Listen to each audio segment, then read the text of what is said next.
Tahu gak sih, burung cendrawasih itu sering disebut burung dari surga, bukan tanpa alasan.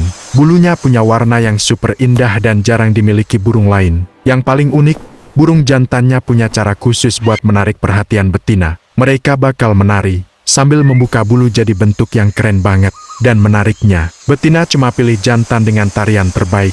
Jadi di dunia mereka, bukan yang kuat yang menang, tapi yang paling indah dan kreatif. Menurut lo, ini cuma insting, atau sesuatu yang lebih?